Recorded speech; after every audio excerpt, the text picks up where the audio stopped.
হাসিনাকে পালিয়ে যেতে বাধ্য করা হয়, হাসিনা পালিয়ে যেতে বাধ্য হয় না। আমরা হাসিনার পতন ঘটিয়েছি বলতে হবে, ফ্যাসিবাদী হাসিনার পতন হয়। ঠিক, পালিয়ে যেতে বাধ্য করায় কোনো প্যাসিভ কথা বলা যাবে না, এখানে একটাই জাহান্নামে পাঠিয়ে দিয়েছে। এর মানে কি এইটা যে বিচারিক হত্যাকাণ্ড বললে জামাতের যেই নেতাদের ফাঁসি হয়েছে তারা যদি একটা অ্যাডভান্টেজ পেয়ে যায় কিনা, আপনারা কি সে ভয় থেকে বিচারিক হত্যাকাণ্ডের কথা বলেন নাই? প্লিজ এটা আপনাদেরকে বন্ধ করতে হবে। এবার বন্ধুরা, ঘোষণাপত্রের ফিডব্যাকের পরে অত্যন্ত গুরুত্বপূর্ণ কথা আপনাদের সাথে জুলাই সনদ নিয়ে আমরা প্রত্যাশা করছি আগামী কয়েকদিনের মধ্যে জুলাই সনদ স্বাক্ষরিত হবে।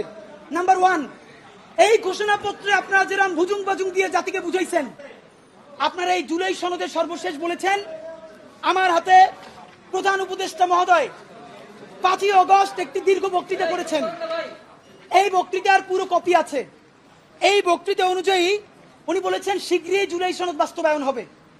এই জুলাই সনদের জন্য 19টা মৌলিক সংস্কারে সবাই ঐক্যমত্য পোষণ করেছে। এরপরে যে কথাটা আর বলা হয় না, এই 19টা ঐক্যমত্যের মধ্যে বিএনপি বলেছে তার মধ্যে 10টাই তারা নোট অফ ডিসেন্ট দিয়েছে।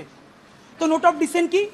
নোট অফ ডিসেন্ট হলো আপাত দৃষ্টিতে আমি এটা মাইনে নিলাম, কিন্তু আমি আসলে এইটার সাথে একমত না। তাহলে বিএনপি এই 19টার মধ্যে যেই 10টা নোট অফ ডিসেন্ট দিছে, সেই 10টাই তো মোস্ট সিগনিফিকেন্ট জায়গা। ঠিক। তাহলে বিএনপি সরকার গঠন করার পরে এর একটাও যদি বাস্তবায়ন না করে, তাহলে আমরা কেমনে বিএনপিকে ধরবো বলেন? মানে এর আইনি বাধ্যবাধকতা কোথায়? বিএনপি তো তখন বলবে, কেন ভাই, আমি তো বলেই দিয়েছি স্বাক্ষর করার সময় যেখানে আমার দ্বিমত আছে, এখন আমি এটা পারতেছি না বাস্তবতায়। মজার ব্যাপার বলি, সরকারের কয়েক জায়গায় জিজ্ঞেস করেছি, বলেন তো 19টা মৌলিক সংস্কারের মধ্যে আপনাদের কাছে একটা মোস্ট সিগনিফিকেন্ট কোনটা? তারা বলেছে সংসদের উচ্চকক্ষে পিআর ব্যবস্থা আনুপাতিক হারে। এবং আপনাদেরকে জানাই রাখি, সংসদের উচ্চকক্ষে যে পিআর, বিএনপি এখানে নোট অফ ডিসেন্ট দিয়েছে। যে সংসদের উচ্চকক্ষে বিএনপি যে নোট অফ ডিসেন্ট দিয়েছে, এটাও যদি সে বাস্তবায়ন না করে, তাহলে আমরা, মানে আপনি ভাবেন আমরা কি কারণে, ঠিক কোন কারণে আমরা এখন এই কথাগুলোকে বিশ্বাস করব? রাজনৈতিক দলগুলোকে তারা ইন্টারিম থাকা অবস্থায় আমাদের চোখের সামনে 47কে নাই করে দিল, পিলখানাকে নাই করে দিল, শাপলাকে নাই করে দিল, নিরাপদ সড়ক আন্দোলনকে নাই করে দিল, বিচারিক হত্যাকাণ্ডের কথা তারা বললো না। যেই তারা ক্ষমতার মসনদ পেয়ে যাবে, এই কথা বলার পর যে আমরা আবার জেলে যাব না, তার প্রমাণ কি আপনাদেরকে বলবো? তাহলে আপনারা এটা কি চান? ডক্টর ইউনূস সাহেব, নাম্বার 2, আপনাকে বলতে চাই, আইনি বাধ্যবাধকতা আমাদেরকে অন্তত 20 জন শহীদ পরিবার বলেছে। ডক্টর ইউনূস সাহেব, আমরা এখন পর্যন্ত যতদূর বুঝতে পেরেছি, আপনার ক্যাবিনেটের অলমোস্ট সকল উপদেষ্টা প্রতিদিন আপনাকে একটা আর্মি কুয়ের জুজু দেখাচ্ছে। ঠিক। আপনি সচিবালয় সংস্কার করলেই আর্মি টেক ওভার করবে, আপনি যদি পিলখানার কথা বলেন আর্মি টেক ওভার করবে। এইটার একটা প্রমাণ কি দিয়েছে? বাংলাদেশের ছাত্র জনতার একমাত্র প্রতিনিধি বানিয়েছে তারা এনসিপি-কে। প্রধান উপদেষ্টা কান খুলে শুনে রাখেন, এনসিপি একটা রাজনৈতিক শক্তি, কিন্তু কোটি কোটি জুলাই যোদ্ধাদের একমাত্র মুখপাত্র তারা নয়।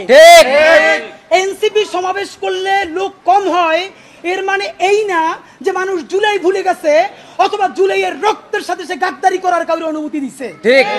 বরং এনসিপির সাথে লোক কম হয় এর বড় বাস্তবতা হলো তারা মনে করে বিএনপি বা জামাতে ইসলামী ঠিক যেভাবে জুলাইকে বিভিন্নভাবে বিজনেসের মডেলে নিয়ে এসেছে, এনসিপিও এখন সেটাই করছে, তাই তারা এনসিপির সমাবেশে আসে না। কিন্তু এই মানুষ, কোটি কোটি মানুষ এখন পর্যন্ত রাস্তায় নামতে প্রস্তুত, যদি আপনি একটা বিপ্লবী ভাষণ দিয়ে জনতার পক্ষে সংস্কারের আপার হ্যান্ড নিয়ে নিতে পারেন। প্রধান উপদেষ্টা, আপনাকে বলি, আপনার উপদেষ্টারা সারাক্ষণ জুজুর ভয় দেখায় না? আপনারে বলি, একটু কান দিয়ে শুনেন, যদি ওয়াকার সাহেবের এবং আর্মি জেনারেলদের সাহস থাকে, আই রিপিট, সাহস থাকে, একটা কুক ওই দিয়ে দেখাইতে বলেন। ঠিক ভাইরা, ব্যাপারটা এমন না। লিথাল উইপেন যখন চলে, তখন পুলিশের উইপন আর আর্মির উইপেনের পার্থক্য থাকে না, প্রত্যেকটাই জীবন কাইড়ে নেয়। এই মাত্র একটা বছর আগে আমাদের হাজারো হাজারো শহীদ যেই গুলিতে শহীদ হয়েছে, এর চেয়ে দামি গুলি তো আর আর্মি আমাদের উপরে ব্যবহার করতে পারবে না। আপনি মনে রাখেন, এই ওয়াকার সাহেব অথবা আর্মি যদি কোনো কু করার চেষ্টা করে, জনগণ গিয়া ক্যান্টনমেন্টের ইট খুঁজে নিয়ে আসবে। ইট, একটা ইট ক্যান্টনমেন্টে আস্থা থাকবে না, আপনি যাইকে রাখেন। আপনি কারে ডরান? আপনি ভোট নেন। মিনিমাম 100 রিক্সাওয়ালার সাথে কথা বলেছি গতকাল পর্যন্ত, প্রত্যেকে বলে এই উপদেষ্টাদেরকে তারা বিশ্বাস করে না, কিন্তু ইউনূস বেড়া ভালো। এর মানে সারা বাংলাদেশের জুলাই যোদ্ধারা, জুলাইয়ের পক্ষের শক্তিরা আপনার মুখটা দেখা এখন পর্যন্ত এই সরকারের একটা হাত ধরে রাখছে। কিন্তু এই উপদেষ্টাদের কেউ কেউ ইতিমধ্যে রাজনৈতিক দল যারা সামনে ক্ষমতায় আসবে তাদের সাথে নেগোসিয়েশন করে কেউ সামনে আইনমন্ত্রী হবে, কেউ অন্যান্য মন্ত্রী হবে, কি কি হবে এইটা পাকাপোক্ত কইরা এখন তাদের জবানে আমাদের ঘোষণাপত্র লিখে দেয়। ঠিক এখন সেই ক্ষমতায় যারা আসবে সেই দলের মুখপাত্র হয়ে তারা এই সরকারের মধ্যে কাজ করে। প্রধান উপদেষ্টা, আপনার একটা কথা বলি, আমরা আগেও বলেছি এই সরকারের সকল উপদেষ্টার এক পা অন্য দেশে, বিপদ হইলে ভাইগে যাবে, কিন্তু আমরা দৃঢ়ভাবে বিশ্বাস করি আপনি ভাগবেন না। এর প্রমাণ, আপনি যদি ভাগতেন পৃথিবীর কোন দেশ আপনারে রাখতে চায় না বলেন? তাহলে হাসিনার আমলেও 10 তলা বিল্ডিং পাইয়া আপনার আদালতে হাজিরা আপনি দিতে আসতেন না। ঠিক, আপনি তখনই বিদেশ থাকতে পারতেন। আপনি এই দেশে থাকতে চান বলেই আপনি আসছেন, আমরা বিশ্বাস করতে চাই। মাননীয় প্রধান উপদেষ্টা, আপনি বাঁচবেন কয়দিন বলেন? আপনার এত বয়স হয়েছে, বাংলাদেশের গড়ায় উঠছে প্রায় 20 বছর বেশি পাচ্ছেন। আমার বাপে 63 বছর বাচ্চা, তার চেয়ে আপনি প্রায় 20 বছর বেশি। মাঝে মধ্যে মৃত্যু অধিক। মাননীয় প্রধান উপদেষ্টা, আপনি যখন আপনি একটা গবেষণা করেন 40 মিনিটের বক্তৃতা, রিক্সা চালক, ভ্যান চালক, সবজি বিক্রেতা, বিশ্ববিদ্যালয়, এইবার যে আপনার এই বাংলাদেশের পক্ষে হৃদয় নিংড়ে ভালোবাসা, আপনি যখন বক্তৃতা করেন আপনি আপনার চেহারা আর্টিফিশিয়াল ছাপ, ইদানিং আপনি স্ক্রিপ্ট দেখে দেখে বক্তৃতা করেন, এগুলো আমরা চাই না। মাননীয় প্রধান উপদেষ্টা, আপনার অন্তরে যা আছে, আপনার যে বাধ্য করে তার কথা বইলে দেন না। আপনারা কি করবে বলেন?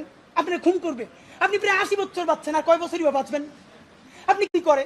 আপনাকে যদি হত্যা করা হয়, কিন্তু সেই রক্তের বিনিময়ে যদি আপনি শহীদদের রক্তের বিনিময়ে নতুন বাংলাদেশ গড়ে যেতে পারেন, আগামী 1000 বছর বাংলাদেশের মানুষ নামাজে প্রার্থনায় আপনার জন্য শুধু দোয়া করবে। ঠিক, বুড়ো মানুষটা থেকে শুরু করে শিশু আপনার বক্তৃতা শুনে মাননীয় উপদেষ্টা কতক্ষণ জানেন? যতক্ষণ আপনি জুলাইয়ের জবানে কথা বলেন। কিন্তু যেই রাজনৈতিক দলের কাছে কোন ধরনের সংস্কার ছাড়া আপনি নির্বাচনের কথা বলতেছেন, আপনি কি কি বলছেন আপনার একটু পইয়া শুনাই।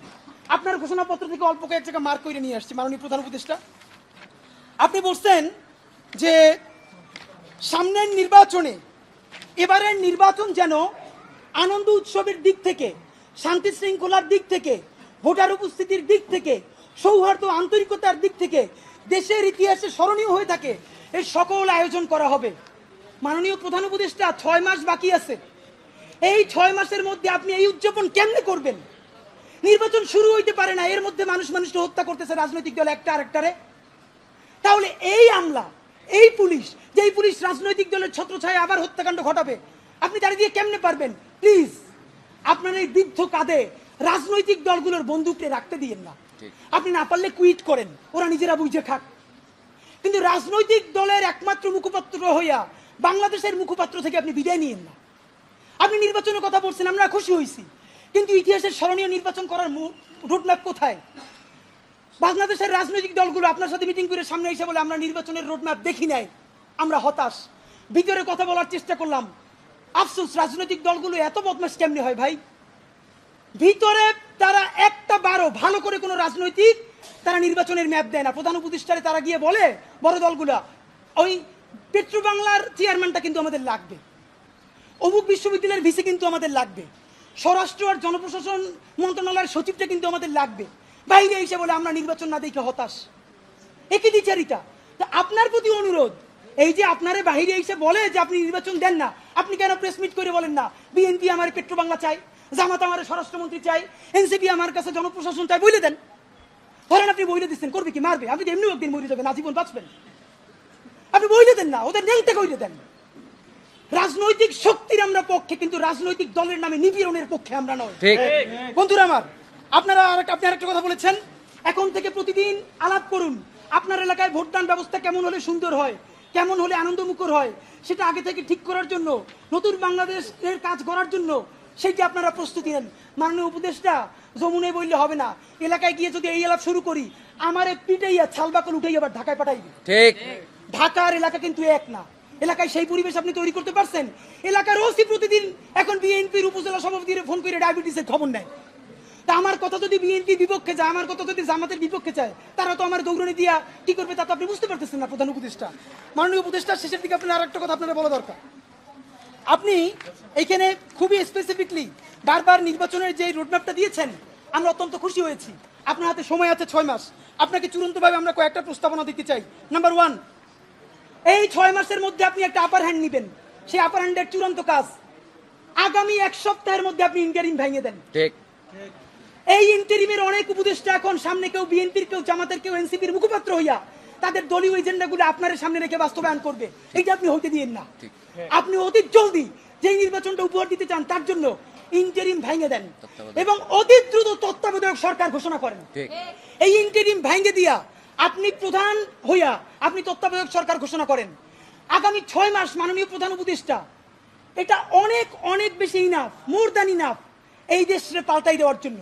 আপনি কিছু বিপ্লবী সিদ্ধান্ত নেন, সেই বিপ্লবী সিদ্ধান্তের মধ্যে আপনি 1 নম্বরে বলেন যে এই যদি ক্ষমতায় আসবে ওয়াদা করতে হবে 72-এর সংবিধানকে বাতিল করতে হবে। যেই 72-এর সংবিধানের মধ্য দিয়ে বাকশাল হয়েছে, বিচারিক হত্যাকাণ্ড হয়েছে, সেই সংবিধানকে নতুন সংসদে বাতিল করে জুলাইয়ের ঘোষণাপত্রের আলোকে এবং জুলাইয়ের সনদের আলোকে নতুন সংবিধান রচনা করতে হবে। নাম্বার 2, প্রতিনিধিত্বশীল স্বাধীন পুলিশ কমিশন গঠন করতে হবে। আমরা বলেছি শুধু পুলিশ কমিশন না, কারণ এই পুলিশ যদি জানে আগামীতে বিএনপি ক্ষমতায় আসবে, জামাত ক্ষমতায় আসবে, সে হোমওয়ার্ক কইরা প্রত্যেকটা কেন্দ্র দখল করে ব্যালট ভরে দিবে, কারণ সে জানে তাহলে তার পোস্টিংটা ভালো হবে। সুতরাং আমরা চাই একটা প্রতিনিধিত্বশীল স্বাধীন পুলিশ কমিশন। এটা যদি 10 জনের মেম্বার হয়